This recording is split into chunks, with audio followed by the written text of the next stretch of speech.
I want to welcome everybody today to today's meeting at the Council on Foreign Relations here in our nation's capital, where we've skipped spring and gone straight to summer. The subject is an important one and a difficult one and a painful one: what to do about Syria. The good news, and it might be the rare good news we're going to hear over the next hour and 15 minutes, is that we have three people who are as well suited to discuss this problem and this challenge as any I can think of. Ryan Crocker, who is the dean down at the Bush School of Government and Public Service at Texas A&M, and was obviously, as I think all of you know, U.S. ambassador to many places, but including Syria. Charles Dunn, who directs the Middle East and North Africa programs at Freedom House, and a former director on the National Security Council staff responsible for Iraq. And to my immediate right here, Paul Pillar, who's the non-resident senior fellow in the Security Studies program at Georgetown University. And he was formerly the NIO, the National Intelligence Officer, for the Near East and South Asia at the CIA. I had the good fortune, actually, of working with all three of these gentlemen in various incarnations when we were all in government. This is, I think, the fourth, if my memory serves me right, in a series, this What to Do About series. And the idea is to take a pressing public policy question, take people who are scholar practitioners with considerable experience, and to have not a mock National Security Council meeting, but a meeting that is NSC-like, as opposed to NSC light. And I could riff on that, but I won't. I will behave. But everyone is here in his capacity, if you will, as a wise man, as a counselor, as a minister without portfolio, rather than representing this or that department or agency. And in this way, each is free to opine, give thoughts, give prescriptions about any aspect of any of the issues under discussion. We'll go on for 30 or so minutes, plus or minus. Then we will open it up to you, our members, to pursue anything we've put on the table or haven't been thoughtful enough to put on the table, and then we'll wrap up for a few minutes at the end. So that is the approach. So before we get to the options and to vet them, what I really want to do is first begin with two other aspects. One is I want to make sure that we've set the scene fairly and accurately and comprehensively. And secondly, then, I want to revisit why this matters to us. But first, let's set the scene. I'll mention a few things, and then you all know more about it than I do. And then fill in. But the most recent statistics suggest that over the past 3 or so years, roughly 150,000 individuals have been killed. The number of IDPs, internally displaced, essentially people who are homeless within borders, is upwards of 5 million, and I've seen numbers as high as 6.5 million. And the number of individuals who have become refugees, essentially people who are homeless who cross borders, is now in the neighborhood of 2.5 million. So if you add up the total number of homeless, you're talking about, what, 9 million people out of a population of roughly twice that, give or take? So it's just an extraordinary, I mean, you think about any other country in the world, you think about this scale of human tragedy, and it's staggering. Just in the last 24 hours, we've seen the terrible story of as many, as 45, 50 people, many of them children, killed in a school by an airstrike. There's questions in the press about the implementation of the chemical weapons commitment and agreement, which seems to have fallen behind schedule, behind schedule. And obviously the fighting goes on with an intensity, shall we say, that is unmatched by diplomacy or anything else. What can we add to basically flesh this out before we assess U.S. interests? You're the former intel hand. What would you say, if you were teeing up the meeting, what else would you add to that, Paul? I'd add two things, Richard. One is that in recent months, to put it quite simply, the regime seems to be winning in comparison with the tide of battle of a year or so before. And the other thing I would add is that the...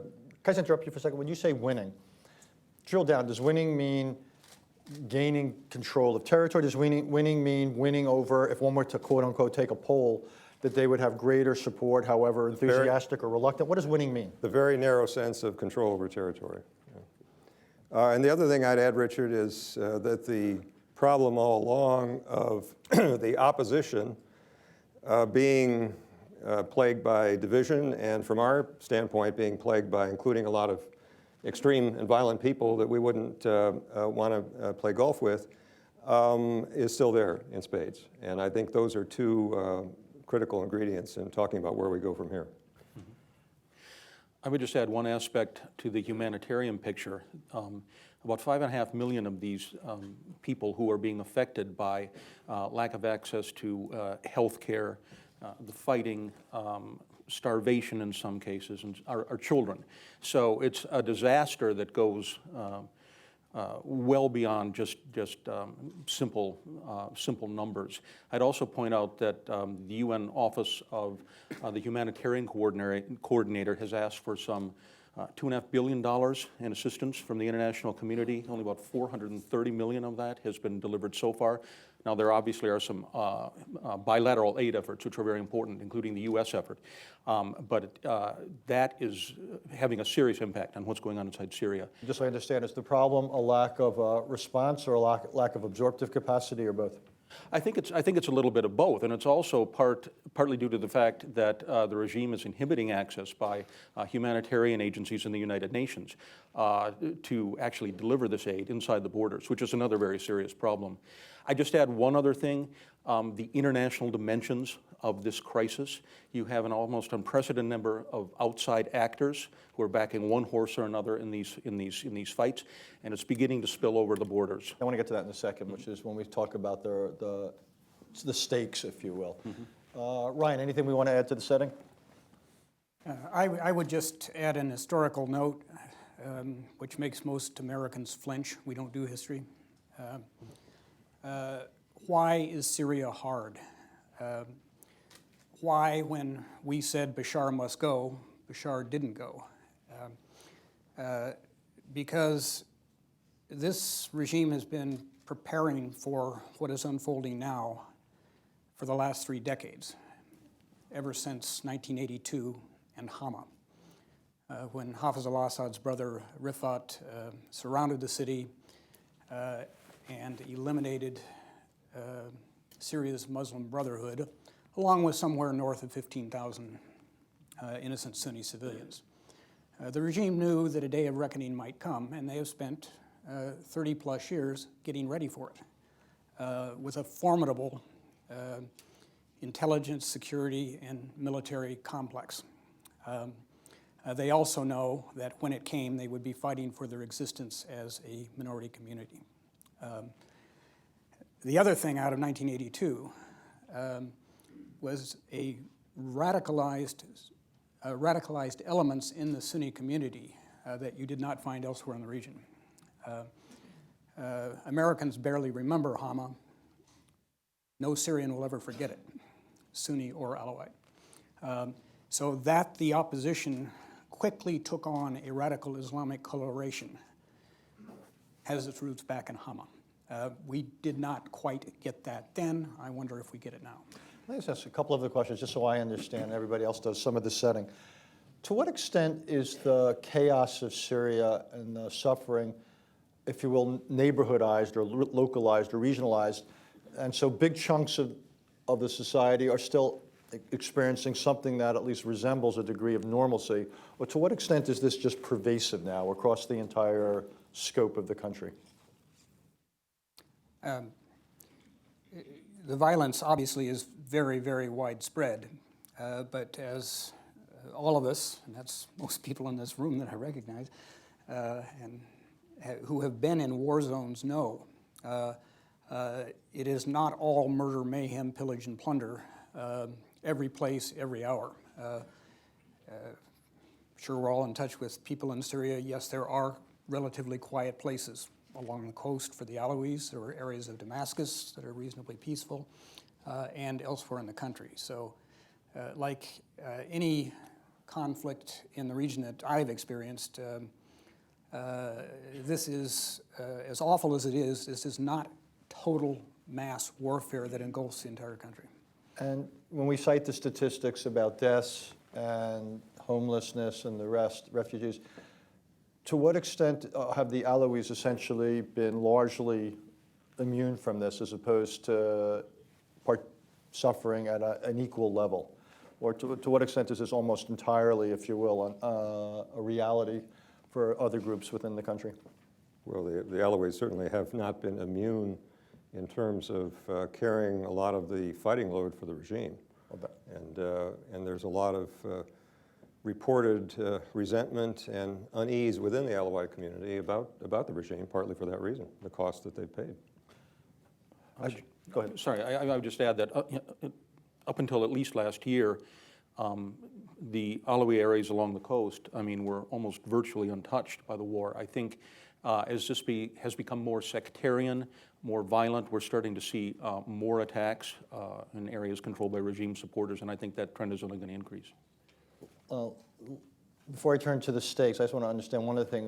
Paul mentioned it before. Can we speak for a minute or two about the opposition, its size, its composition, and its the various strains, if you will, within it as best we know as outsiders? Because I've seen a lot asserted, and I just want to make sure that we have something of a collective handle as best we can read the opposition.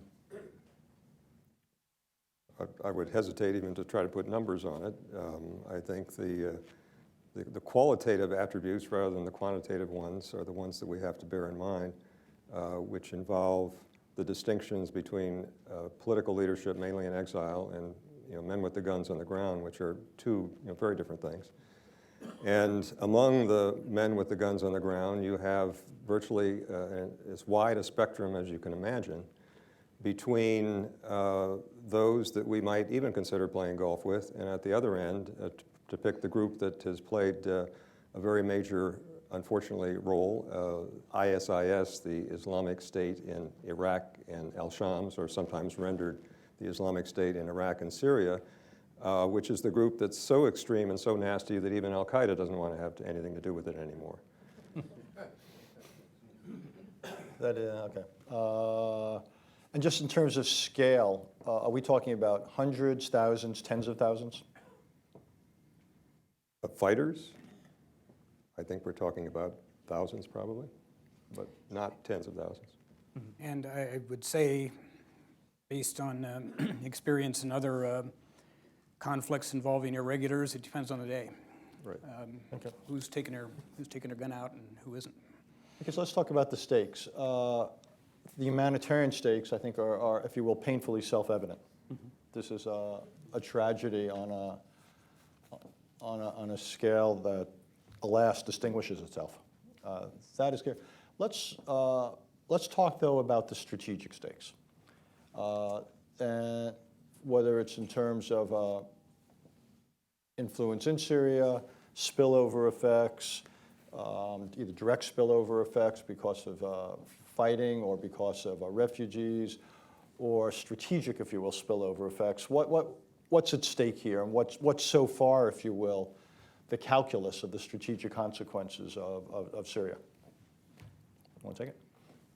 Well, I would say three things in particular. One that we've already dwelled on is the humanitarian situation, which you at the outset very nicely summed up in terms of the sheer magnitude of it. The second one I would focus on is extremist violence, and the export of it is something we need to focus on very much. And the third, which you... Export, in what sense of the word? In the sense of fighters in particular, but we also have to worry about material, but I'm talking mainly about individuals who, as has been the case with previous conflicts that have become salient jihads for the kinds of people I'm worrying about, which was certainly the case in Afghanistan, which has been the case to lesser degrees in places like Bosnia and Chechnya, which became the case in Iraq. That certainly has become the case in Syria as well.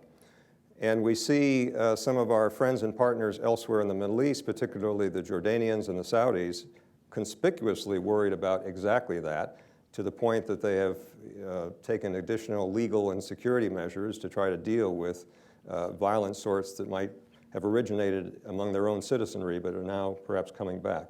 We need to worry about that because there is a strong inclination for anti-American violence. And the third thing I would just mention, which we've touched on briefly, is the non-proliferation aspect. It wasn't something we started with, but it's become an issue because of the CW matter. And we do have a stake in successfully pursuing that.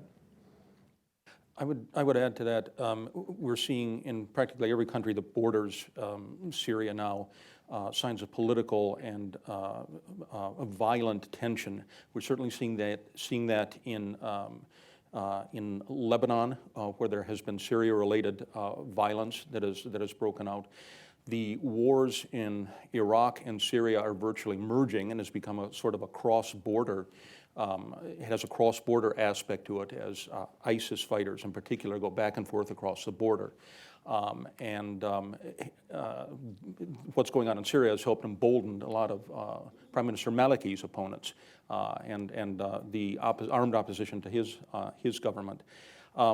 Then we can talk about the humanitarian strains. I mean, when I was last in Jordan, they were estimating that approximately 20% of their population was made up of Syrian refugees, and that was about a year ago.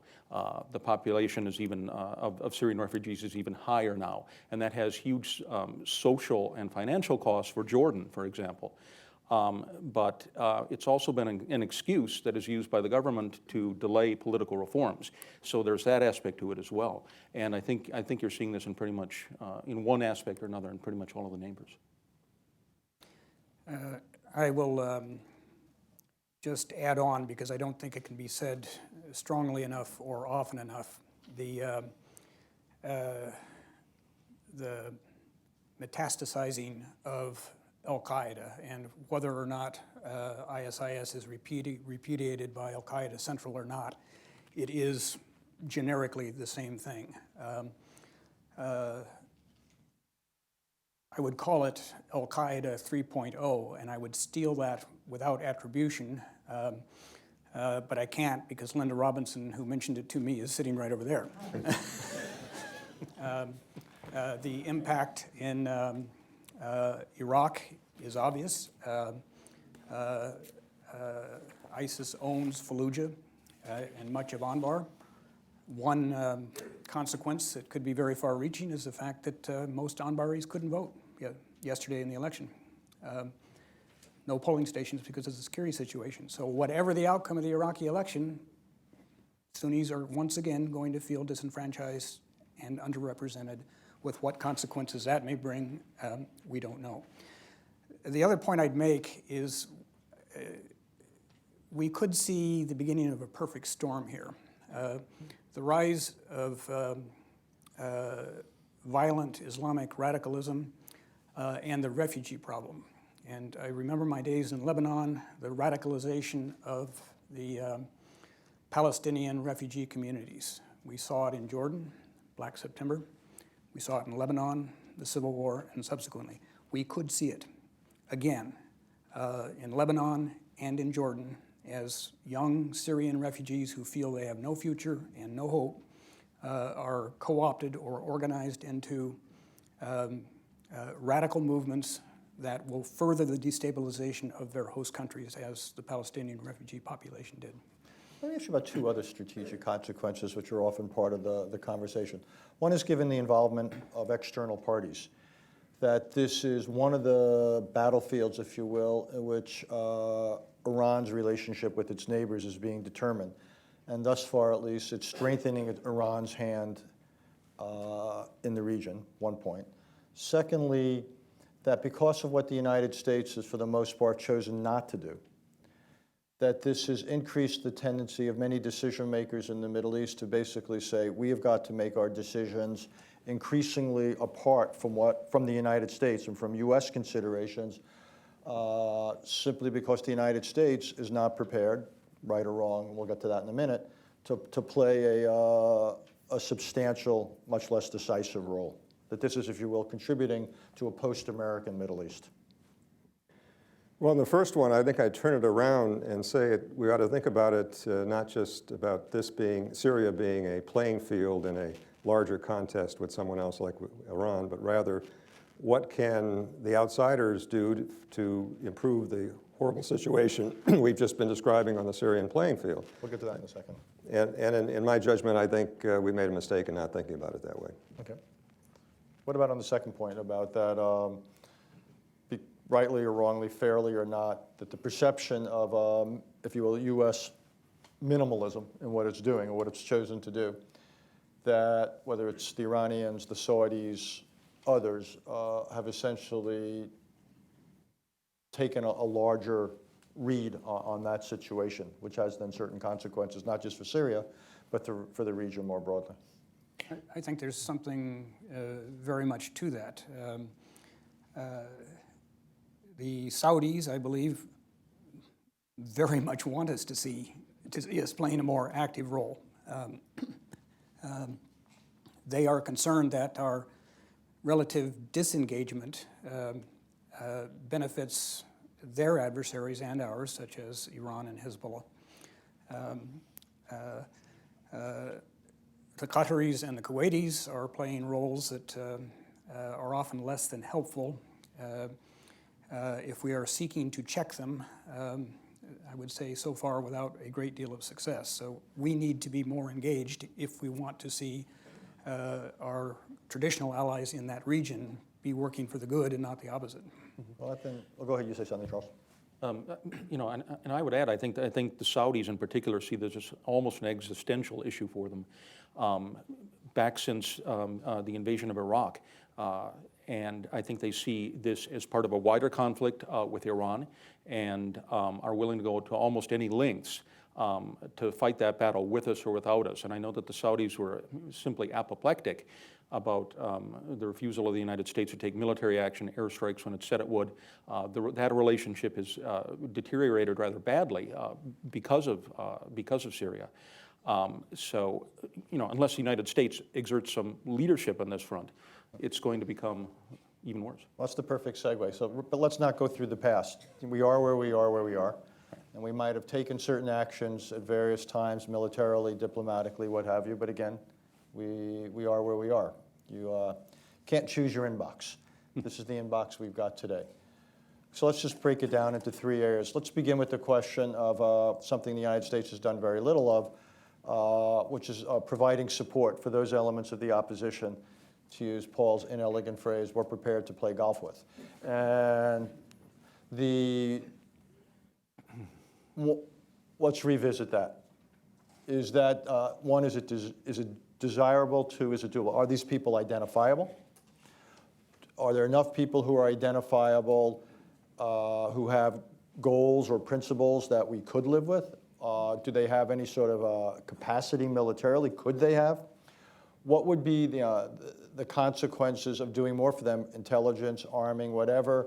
What are the pros and cons of essentially ramping up in a substantial way military support for selective oppositionists?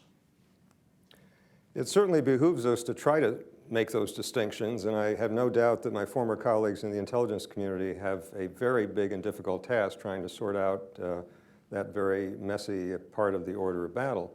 I think even if we can halfway sort it out, we run into a couple of recurring problems. One, people move around, and two, ordnance moves around.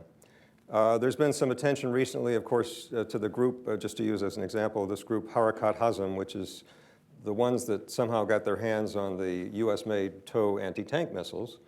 And by most descriptions, they seem to be a relatively reasonable bunch of people, fairly disciplined and fairly effective. But the fact is, we know remarkably little about their political inclinations. And if they were suddenly to be part of a power structure in a new Syria, I don't think we'd be able to answer the question of just what direction it would go in. I was in a conversation with a senior official who deals with Syria. This was over a year ago, and one of the things he said in this conversation is that even at that point, the United States intelligence agencies knew enough about these groups to make informed decisions about providing arms or other support. So I really think that can be done. I think it's a bit of a straw man to say that we don't know about them. The other thing I'd point out... Excuse me, but enough arms to enough people that we think it could actually have a meaningful impact on the ground? I think it could have a meaningful impact on the ground, even at this really late date. I mean, the provision of anti-tank missiles is one good step. The rebels themselves have articulated a pretty broad agenda of the kinds of things they need, from small arms, ammunition, to man pads to attack the Syrian army helicopters and other that are dropping the barrel bombs. And I do think that we know enough about these groups at this point to be able to make some of these informed decisions. And I would also think that we can help empower these groups by actually doing this in the first place, because what we've seen in this conflict is arms and money flowing to and influence flowing to those groups that are willing to use it. In other words, what we know is that in some areas, the more radical groups have been driven out when the armed opposition has received enough funds to pay their fighters, for example. And that's another thing that we could help them do. Well, finally, we may be able to have kind of a debate. Yazid Sayegh had a very interesting piece, I think, on Monday on the Syrian opposition and how it unites, disunites, morphs, shifts agendas, shifts shape. It is a kaleidoscope of a picture, and we are not on the ground to be able to sort it out, doubling our difficulty in knowing who's who, aiming for what. And as we have learned, if you provide arms, and here we're not talking about small arms, there are plenty of those to go around. We're talking about things that Charles suggests, man pads. Well, we did that in Afghanistan, if anybody remembers. We're still trying to get all those stingers back. The risk to our allies and to ourselves of providing weapons of that nature, anti-tank weapons, anti-air weapons, I think can be very considerable in such a fluid landscape that the opposition represents. So I think we better be very, very careful about how we proceed, with whom and with what. One of the historical alternatives to providing arms to others, because you're worried what's going to happen to them, either because of what those people will do, or the arms will then fall into wrong hands or worse hands, is obviously to use arms yourselves. And that way you keep far greater control over them. You never let go of them and use them for purposes you've decided are desirable purposes. So is it possible to design operations? I can imagine two types of operations. One in principle would be operations militarily that would have a largely humanitarian purpose, large zones or what have you, to help get in supplies, protect populations, what have you. And then I can imagine military operations designed to either weaken government forces, weaken or strengthen selective opposition forces. Obviously, it's a step we haven't been prepared to take, but given what we talked about, the stakes and the possible terrible nightmare scenarios, what about revisiting the question of direct uses of military force? Again, for the humanitarian or for more traditional military strategic purposes. If it's strictly for the humanitarian purpose, it's possible to envision something like that, but I would quickly hasten to add there is a slippery slope dimension here where even from the standpoint of our own force protection needs, things could very easily escalate into something else. But I'd add a couple more strategic and kind of historical points to bear in mind on the broader question, Richard. One, we talked a moment ago about how the Saudis and other Gulf Arabs, among others, are looking at U.S. inaction and feeling frustrated. The Saudis see this as a sectarian conflict. It's Sunnis against Alawis and Shia. The United States has no interest whatsoever in taking sides or being seen as taking sides in a sectarian conflict. And secondly, I would just recall that the last time we did decide to get directly involved in a prolonged civil war in this part of the world, I'm thinking of Lebanon in the early 1980s, it didn't turn out very well for us. And it didn't end the war. I would, if I could, just endorse that because I was there. 1982, 83, early 1984. I was there when the embassy blew. I was there when the Marine barracks went up. I was there to watch the ignominious withdrawal of our forces subsequently. And we paid a price for that for decades because the Syrians and the Iranians absorbed the lesson that you may not be able to outfight them, but you can outwit them if they're playing on your field by your rules. And that's exactly what we'd be doing. Their field, their rules. Whatever those may be, we don't begin to understand them. And the slippery slope, I could not agree more. Remember Somalia.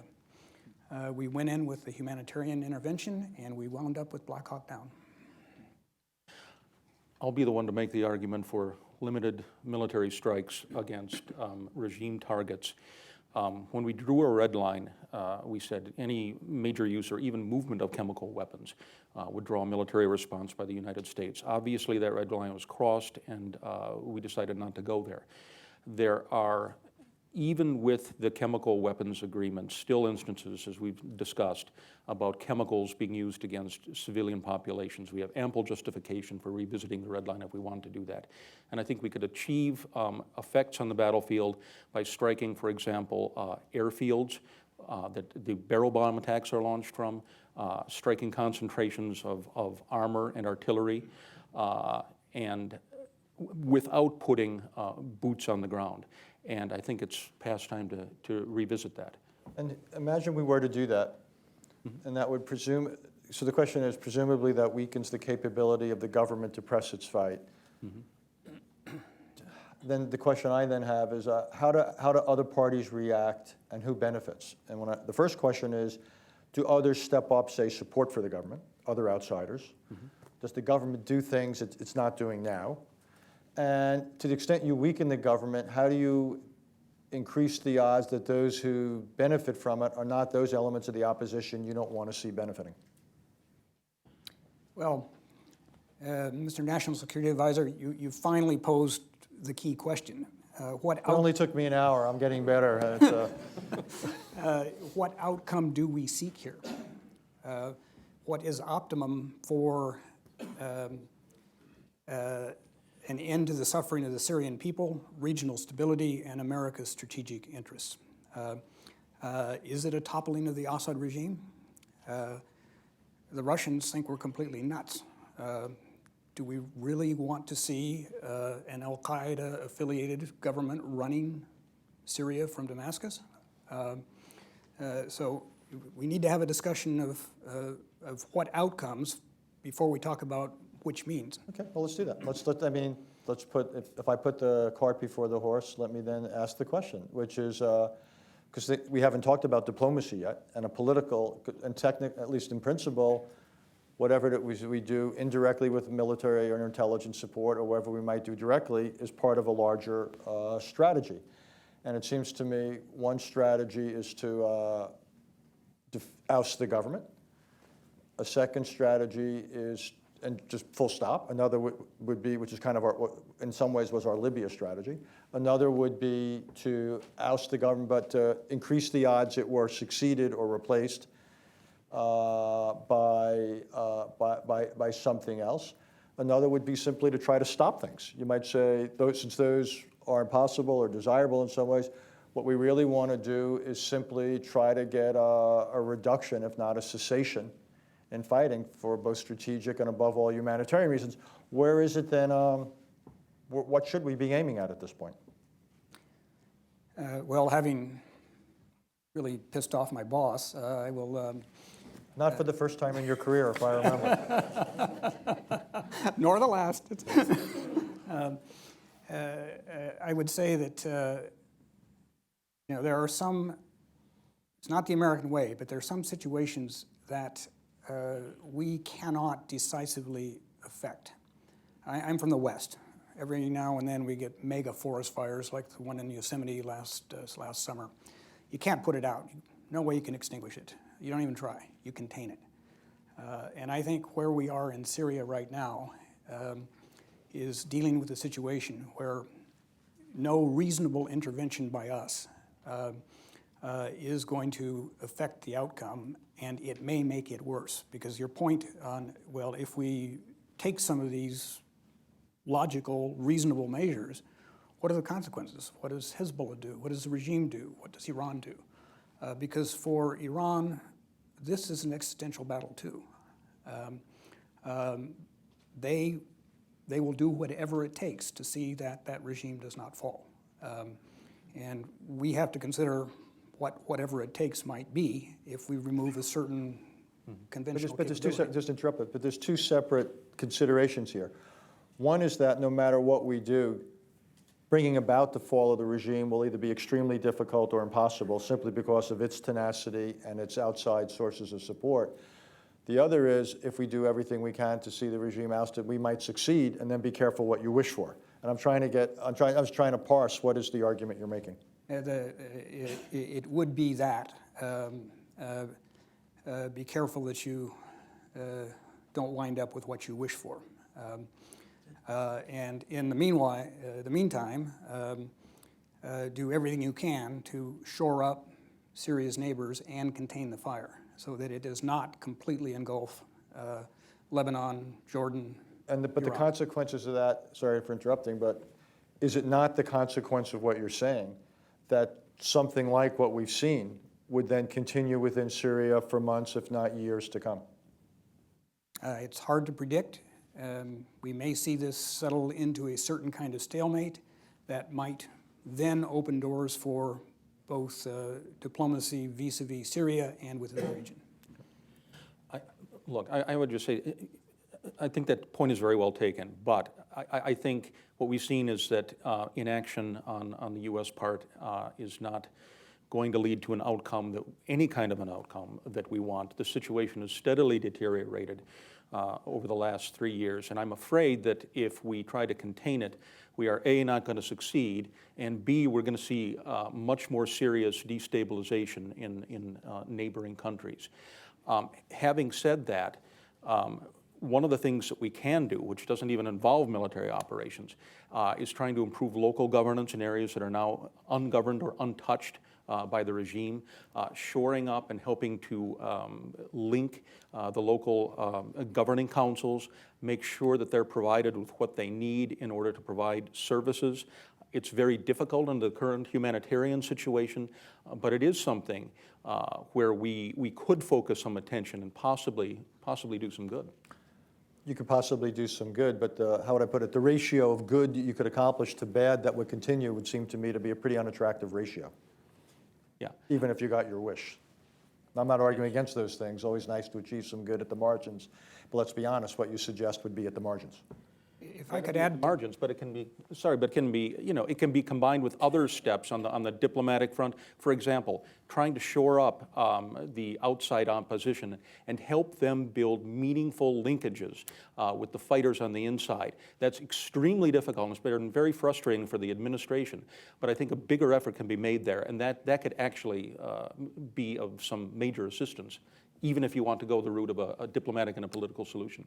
The Hippocratic principle of first doing no harm is something we need to keep uppermost in mind. And I think even if we could do some good in terms of the balance of forces in aiding the opposition, the net effect in the midterm might be simply to extend the war, given that the other side is not going to give up and given the trends that I mentioned earlier. But if I could just say one more thing in terms of how this doesn't mean just doing nothing. The diplomatic side is important.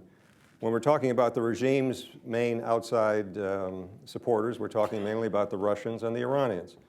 Neither one of whom, I would submit, is wedded to the indefinite tenure of Bashar Assad. They've got a variety of interests that could be served by some other arrangement in which Assad doesn't be elected and stays here for another 7 years. But they're not, neither the Iranians nor the Russians, I would expect, are going to do the sorts of things we'd like them to do under pressure. We were just talking a moment ago about how we might see this as a part of a larger battlefield, and other people will draw conclusions about how we need to, stick up for our side of some larger struggle. Well, if our thoughts can run in those directions, then so can the Iranians and the Russians. I think if we buy some time, there is a real possibility of both of those outside players doing some more good and less bad in the not too distant future. In the case of the Iranians, we and they are appropriately focused on something else right now, and that's the nuclear negotiations. And if we can successfully conclude those, then more diplomatic opportunities will open up. We and the Russians are also focused on something else. Exactly, and maybe I'm overly optimistic in saying that a few months from now, the Ukraine standoff isn't going to be more intense and a hotter topic and a hotter problem than it is right now. We've got Ukrainian elections that'll take place on May 25th, and maybe that will be one of the principal events. Yeah. I'm going to open up to our members in 1 minute. Let me just ask one last question, just so I understand this last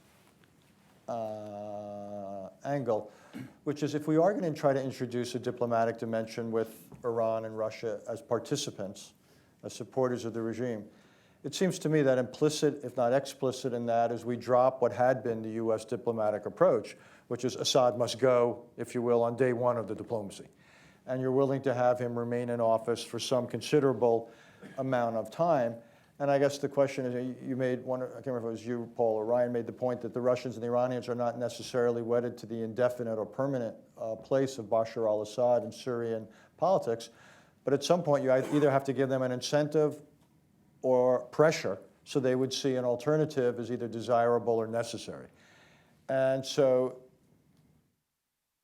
what is it diplomatic, if tomorrow John Kerry said, I'm going to launch a new phase of diplomacy towards Syria, it's hard to imagine that's a Secretary of State alone, no matter how creative or determined, could change the calculations.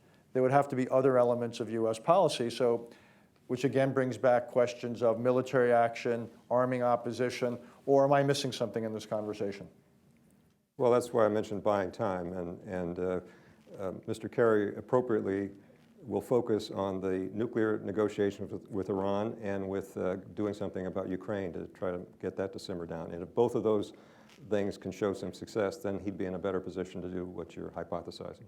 I would just say that to incentivize both Russia and Iran, you're more likely to do that by indicating that you're willing to change the military calculus of the regime. And that's why I think a menu of limited military options needs to be on the table again. That might hasten their desire to see somebody else sit in the presidential palace besides Bashar. I would say that that would suggest a bottom line that I don't think exists in Moscow or Tehran. They may be prepared to see Bashar go. They are not prepared to see an Alawi ascendancy go. And I think what we would have to do if we're going to pursue a serious diplomatic dialogue with either or both countries, we would have to implicitly recognize that that is their position. And we might have to eat some hard crow in perhaps accepting that as bad as as awful as this regime has been, there is something worse, which are the elements of the opposition that oppose them. The final thing I'd say on that, because this is also about diplomacy, there are indications, as I think Paul pointed out, that the Alawi community is not exactly ecstatic about the way Bashar has run this fight. And anything we can do to be in diplomatic contact, because people move. They come to Beirut, everybody comes to Beirut, to see what the mood is in the Alawi community and whether there might be some potential there from within to say, we're not going, but he is. Okay, let me open it up to our members. Wait for microphone. Keep your questions short. Remember, by the way, this is on the record. Anything you say can and will be used against you. Sir. I don't know my glasses. I probably should recognize people. Greg Thielman, Arms Control Association. 92% of Syria's declared chemical weapons have now either been destroyed or removed from the country. I wonder if the panelists could speculate on how Assad thinks about the remainder and what the conversations are like between him and the Russian government on the subject of finishing up the job. Sounds like an intelligence question. There is the issue, and in fact, there was a nice article in the Post about it this morning, an issue about what to do with the remaining buildings, the physical structures where the production facilities were located. Now, early on, the organization implementing this actually destroyed some of the equipment with sledgehammers and even crude means, but now the regime says they want to keep the buildings intact and repurpose them. So the remaining 8% apparently is leverage to be used by the regime in trying to resolve this issue. How it's going to be resolved, I don't know, but I'm pretty sure that is the purpose. But you think that the regime and the Russians have made the strategic decision to basically get out of the chemical business? It's hard to argue with the record that's taken place so far, and I don't see, even if those buildings were left intact, how they actually would be able to use them for this purpose. I would add a more, never thought I could be more cynical than Paul. But just to make 2 points. First, as I think we all know, Assad agreed to get rid of his chemical weapons because he doesn't need them. They're irrelevant to his prosecution of the war. He can kill Sunnis far more easily and in greater numbers with things like barrel bombs than with chemical weapons. Second, he can give up that remaining 8%. He can give up the whole program because he knows he can reconstitute it at a later date. Right, and I would also point out that, that you don't even need a chemical weapons program when you have chlorine gas in your arsenal, which is not prohibited by the OPCW, or the Chemical Weapons Convention either. Barbara? Barbara Slavin from the Atlantic Council and allmonitor.com. If memory serves, the Lebanese civil war finally ended with a Taif agreement. The Saudis and the Iranians came together and said enough is enough. The Saudis have been very, very intransigent in terms of dealing with the Iranians on this, fighting and so on, willing to fight to the last Syrian, it seems. What is it going to take to get the Saudis to agree to some sort of diplomatic resolution of this? What is it going to take for them to talk seriously to this Iranian government? And would that make the difference? Well, go ahead. Sorry, no, please. Well, the Lebanon civil war after some 14 years, got to Taif, not only because of what the Saudis and, in fact, the Syrians, we should recall, were directly involved. It was at least as much the Syrians as the Iranians. Not even so much because there were changes of heart in Damascus or Riyadh, but because of sheer exhaustion by the direct participants in Lebanon. And it's a grim scenario to think that this civil war in Syria might go on anywhere near 14 years, given all the tremendous humanitarian disaster that Richard described at the outset. But the exhaustion of the internal participants, I think, was the key factor there, and it's going to have to become a factor here in Syria as well. Let me just add, like you, Barbara, I spent all too much of my life in Lebanon, including that particular period. The Taif Accords, of course, did not end the Lebanese civil war. A Syrian victory ended the Lebanese civil war, or that phase of the civil war. And I know, because I came in right after it, after Aoun had been forced out of the presidential palace and into the French embassy, Ilyas Harawi, very much enthralled to the Syrians, installed in the temporary presidential palace, and Syrian troops were running the show to the extent that the Lebanese forces agreed to disarm because they knew they were beat. That is probably the way this war will end. Not through some grand accord between Saudis and Iranians, which you're not going to get in any case. It's going to end because of what happens on the ground. Oda Aberdeen, and then look at the gentleman on the third from the last part there. Ryan, you know Syria better than anyone in this town. In this discussion, there was no Put the microphone a bit closer. There was no mention of certain communities in Syria.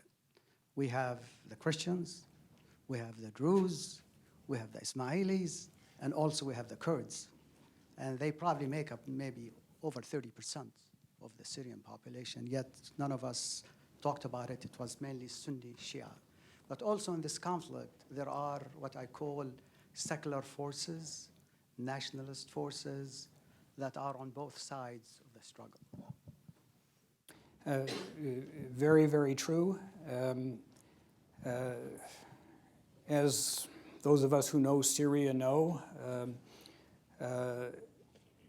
the Alawi regime as a minority was seen as something of a protector of the Christian communities, a number of whom had their church hierarchies in Syria because they felt secure there. Well, they're not feeling secure any longer, particularly in any area that the regime does not still control. The Druze are very interesting. And you rightly point out that there are divisions among communities. Walid Jumblat, a Lebanese Druze, but essentially the leader of the Druze communities in both Lebanon and Syria, has come out vociferously against the regime. That is not a universally shared view among those who have to live under it. So you see the Druze divided. And the Ismailis, as far as I can tell, doing what the Ismailis traditionally do, and very wisely, keep your head down and just stay out of it. Thank you. Richard Downey from Delphi Strategic Consulting. Thanks for a very interesting discussion. Richard, during the discussion, you mentioned a couple of options, objectives, and one was perhaps to take down the current government in Syria. The second one was to take it down and influence a follow-on government that would be acceptable to the United States. Ambassador Crocker has mentioned that there are certainly worse options than the government, the current government. I wonder, do we actually have the capability to either influence or engineer an arrangement by which a follow-on government would emerge that would be acceptable to the United States? Thank you. I think our ability to engineer such things is far less than discussions here in Washington would often lead us to believe. And my only other comment is, I mean, look at Iraq. Well, and I would just add to that. I mean, I don't think we should sell our capabilities short. We do have good contacts with the external Syrian opposition. We know more and more about what's going on with the rebels fighting on the ground. I don't think we can necessarily engineer a government that we'd all be satisfied with, following on with Bashar. But what we can do is help engineer a more professional, more coordinated Syrian external opposition movement that is, as I said before, better linked in with those who are doing the fighting on the ground. And I think that could make an important political difference and help set the stage for a post-Assad government. I'd like to go back to a point that you raised, Richard, initially, and that Charles also spoke to, which is the plight of the refugees and the IDPs. I will say up front, I am on the board of Mercy Corps, so the following is an unpaid humanitarian announcement. We've been taken up in the politics and the security aspects of the situation. The humanitarian catastrophe, as you said in your initial remarks, is almost beyond imagination. And it has potentially very destabilizing consequences, as I mentioned earlier. It can also lead to a Syria that even post-conflict bears the seeds of a new conflict because of the suffering that these IDPs went through. So, you know, what, 430 million of a $2.5 billion international pledge has been met. We should be putting a lot of our diplomatic muscle into seeing that those pledges are met and that those organizations with the capacity to do so, which includes Mercy Corps, have the resources to ease the plight of refugees externally and internally displaced persons, because in addition to the humanitarian obligation, there will be, I guarantee it, there will be political consequences if we fail in this. By the way, Mercy Corps just got thrown out of Damascus. Sure, Dan. Tom Lippman, Middle East Institute. At the height of the Rwandan genocide, I was invited to a NSC briefing by the people who were working that issue, of whom, by the way, the chief was Susan Rice. And the whole thrust was that we couldn't do anything about Rwanda itself. Let's prevent it from spilling over into Burundi. So now I sense something of the same thing in this administration now. So let's assume that all the people in this room could agree on a set of objectives and a policy agenda that we think would achieve them. Who is in this government is in the market for that paper? Who's looking to do more and to do it more effectively? Well, I'm not sure anyone is, really. I mean, I think, you know, I think that there's a fundamental problem, which we kind of touched on here, which is we don't have an objective in Syria right now. And until we do have an objective, is it a post-Assad government? Is it just keeping the fighting going until the regime is sufficiently weak? Whatever it is, that needs to be decided first. And I don't have the impression that there's a sense of urgency to develop that sense of what the U.S. would like to see as the end game. So in answer to your question, I can't see who's in the market for that paper right now. Yeah, but just because people aren't necessarily in markets for paper doesn't mean people ought not to generate them and push them. Government's as much about policy and intellectual entrepreneurship. And also the default option of not doing things is as significant and as consequential an option as doing things. And if one comes out to basically allow things to largely drift, it should be, shall we say, a considered judgment that that is the least bad option, other than it reminds me of my friend Al Carnesale used to have 3 boxes on his desk, in, out, and too hard. And there's parking this issue in the too hard box is tempting, but it's as consequential as anything that has much more agency, if you will, to it. And it's not an argument for doing more, but it's an argument for being just as rigorous about, if you will, largely more of the same. The tendency in government and elsewhere is to be more critical of options put forward rather than options we already that we already have. In the back. Yes. Lionel Rosenblatt. Sorry, Lionel, you got to get a microphone, Lionel. It's hard for me to get up. The answer to Tom's question is Susan Rice, for the very reason that he asked the question.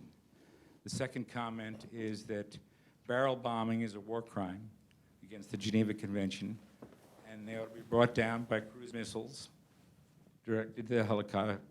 You don't need the no-fly zone. You can put it through the ear of the commandante if you want. That'll get Putin the message he needs as well. I'm sorry, I'm somewhat disabled, but those are my questions. Does anybody consider those these days? Thank you. Well, Charles, you were the closest to that, to basically arguing for limited military strikes that would weaken the regime militarily, it would probably excite the opposition, it would send signals to others, and it would not in and of itself defeat the regime, but it would change the mix against which, at least conceivably, diplomacy or other things might have a better chance of prospering. I mean, that seems to me the argument. It's not so much that you have a military victory, but if you had more of a military component to your policy, it's at least arguable that that would change some other calculations and prospects, not without risk, though, of what it might lead to or pressures it would create. Fair enough? Fair enough. Ryan has already alluded to the issues we have to keep uppermost in mind when we talk about man-pads, man-portable air defense systems. I would just add, although there's been some talk about a possible technical way of disabling them so they would be used only by the intended recipients. I don't know how feasible that is or not, but the thing I would add is we always have a tendency when this sort of issue comes up, this particular issue comes up, to think about the war in Afghanistan and how much difference the Stingers made in defeating the Soviets. We aren't fighting the Soviets in Syria. The opposition isn't fighting the Soviets. They aren't fighting an external imperial force like the Red Army. They are fighting a regime that is there to fight to the death because that's their home. And so I don't think, even if you took the risks with something like conveying man pads to shoot down the helicopters that are dropping the barrel bombs, that this is going to have anywhere near the political effect that parallels what we saw in the Afghan war. Yeah, the idea of, that's the argument of direct military action as I opposed see. to indirect Well, then provision. that raises all the slippery slopes of getting directly involved ourselves. Let me add to that if I could. In my experience, because I watched this too in Lebanon, when the USS Missouri opened fire into the Shuf Mountains to neutralize the Syrian forces and their Lebanese allies to no effect whatsoever, leaving us looking completely impotent. In New Jersey, we have cruise missiles that can go into the guy's ear.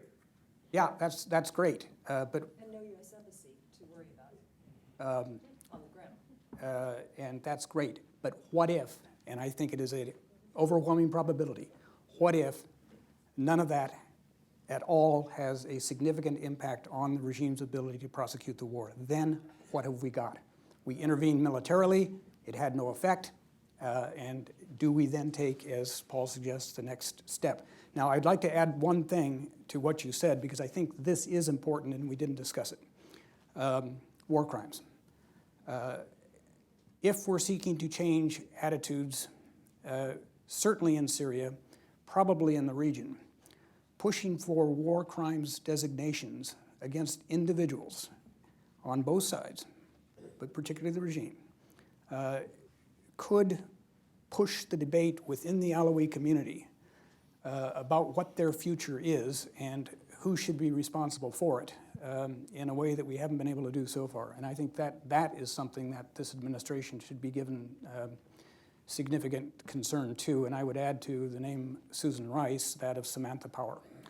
I want to get a few more points in, and then I'm going to ask each of the three gentlemen up here to basically make them what he thinks the recommendation for what U.S. policy ought to be. Yes, ma'am. I saw a hand up right there. Yes. Hi, Margaret Brennan from CBS News. Ambassador Crocker, my question is to you. I mean, the idea usually with diplomacy is that it works when there's a parallel pressure track. So if we're removing this premise of potential military action in whatever form, what about the diplomacy that's underway where there is already lacking any enforcement action? Thinking of the chlorine gas attacks that are alleged to have recently occurred in Syria, and this sort of legalistic argument about whether, breaking the Chemical Weapons Convention amounts to actually also invoking the U.S. brokered resolution at the UN to remove Syria's chemical weapons, coupled with the inability now to enforce even the UN resolution on humanitarian access that should be forcing Syria to allow in for the delivery of food. So if you add all those up, what is the premise for diplomacy that you see actually succeeding? How do we get there? I've given you one example just now.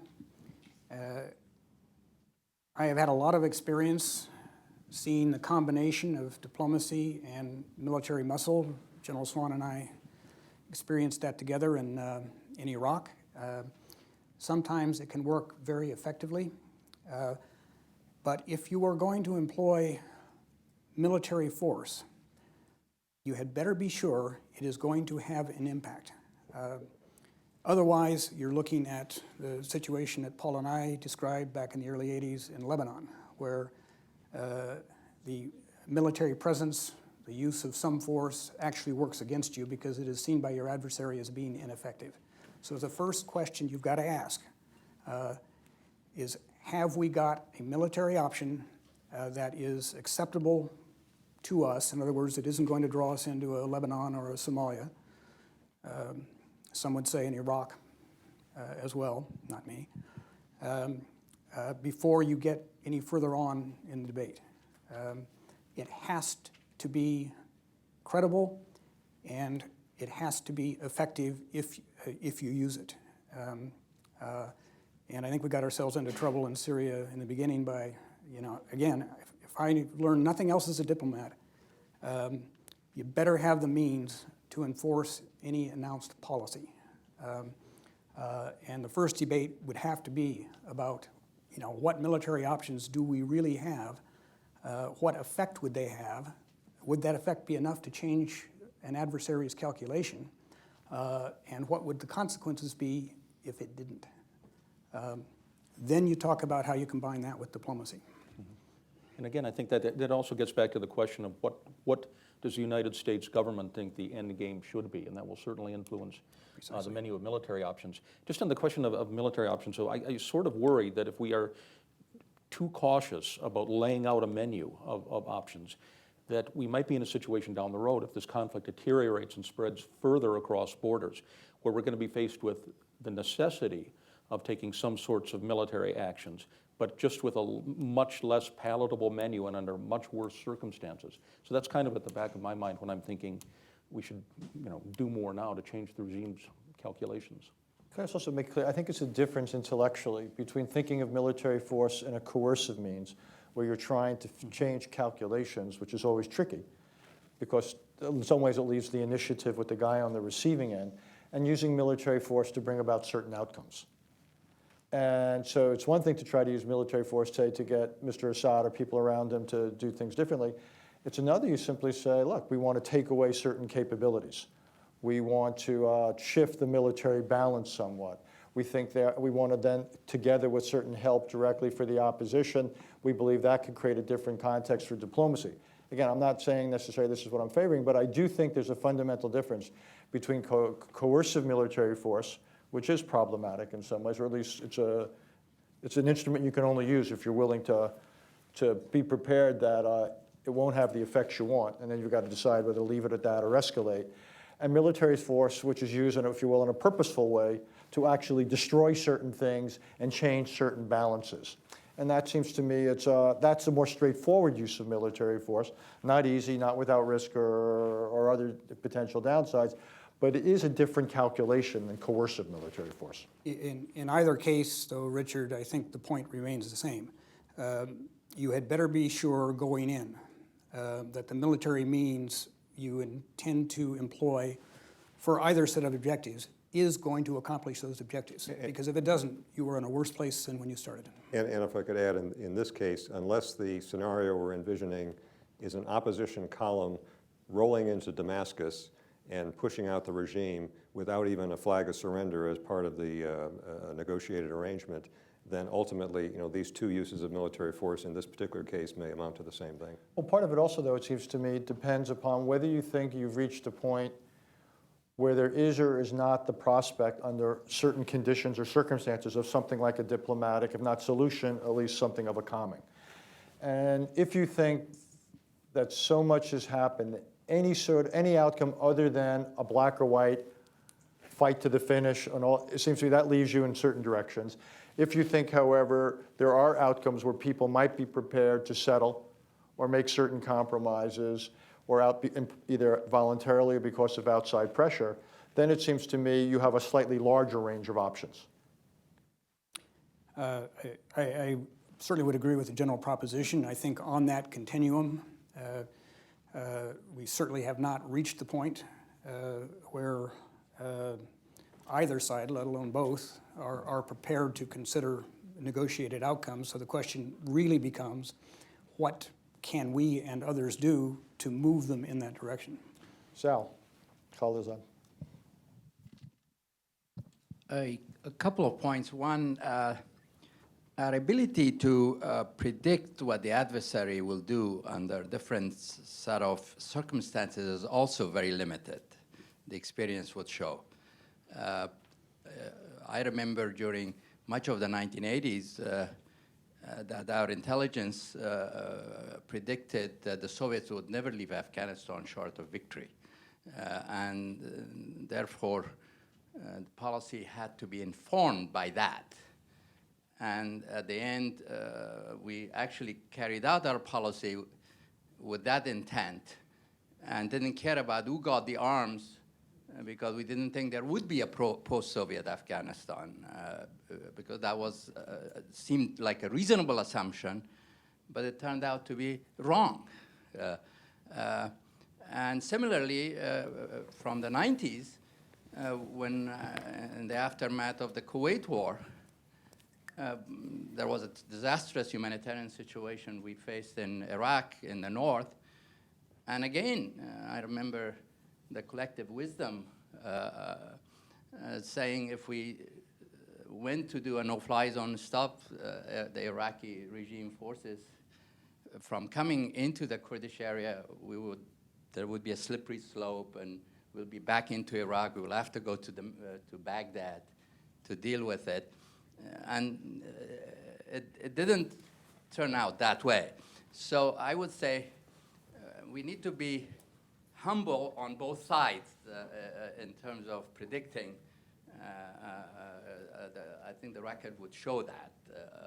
So that was my point. Let me just quickly each ask of you, okay, we've had this conversation, and in some administrations you have conversations like this and they say it's been a great meeting until we repeat the conversation again at our next meeting. We're not that kind of administration here, but it shall go nameless. And there's other administrations where actually you come to try to, if not consensus, at least clarity as to choices. And so so if you were forced to have imagine you got on the elevator with the president, and he said, what should we do about Syria? What's your elevator pitch now, after having participated in and heard this conversation? Paul, we'll start with you. Well, we have a real administration with a real policy, and I admit I don't have recommendations that diverge very much from what we're doing right now. I think that policy reflects some of the things we've discussed here in terms of the limited ability to engineer an outcome and some of the difficulties in prediction, including the one that Zal just mentioned. I would like to see more assistance to the neighboring states with regard to the refugees, partly in the back of my mind the consideration Ryan mentioned earlier in terms of those being breeding grounds for future extremists. And as far as the diplomacy is concerned, again, I would try to concentrate the focus on these other issues that involve the likes of the Russians and Iranians, looking ahead to a later phase in the not too distant future when we can engage them on this problem we've discussed today. Charles? Assuming that the outcome that the United States wants to see is a post-Assad future, I would again put on the table firm red lines about certain military actions that the Syrian regime is taking against its own people. I would develop an effective menu of military responses that could hurt the regime's ability to pursue its war against its own civilians.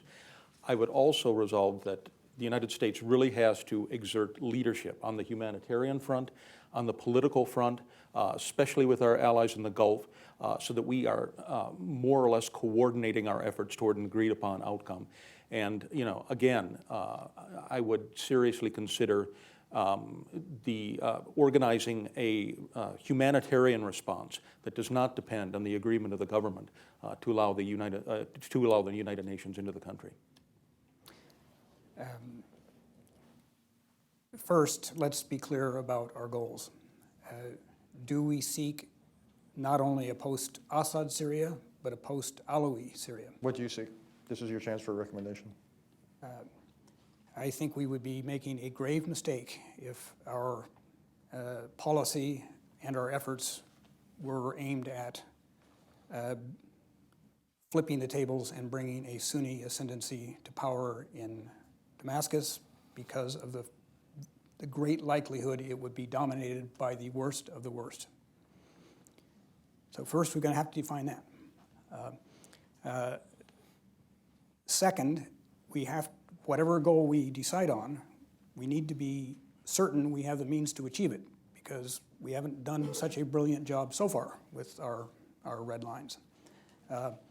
Third, we have got to be all in support of Syria's neighbors in every way that makes sense that they need. Fourth, we've got to be all in support of IDPs and refugees. And there are groups operating inside the country that can deliver assistance if they have the resources. Those would be my points. Interesting. I would just add, having listened to this conversation, I would just highlight 2 or 3 things besides the difficulty. One is the power of assumptions, a version of Sal's point, just to make sure, every policy debate, you do a little bit of archaeology, and there's any number of assumptions worth revisiting and just making sure that you're confident of them, the difference between assumptions and facts. One of the rules of the Middle East that I've come to embrace is as bad as things get, they can get worse. And just, not inevitably, but possibly. And just playing chess and thinking several steps ahead. And I think the difference, say, between a post-Assad and a post-Alawi Syria, and what are the real alternatives? What are you prepared to do? What can you do? Be as rigorous and make sure you're intellectually as demanding of continuity as you are potential change. I do think there's a bias among policymakers to be tougher on options put forward rather than the option they've already got. And also, you know, I think Ryan and Paul were both preaching realism here. And there is a difference between conditions and problems. And if you think Syria is of a problem, then it leads you to certain types of solutions. If you think Syria is a condition, then it leads you much more to how do you manage it and deal with some of the consequences of it. So one of the first order places to begin is an assessment of what you really think can be accomplished there. We began with the idea that this is hard. It is. You haven't made it much easier, I'm sorry to say. But instructive, thoughtful, a lot of wisdom and experience around here, so thank you all. Thank you.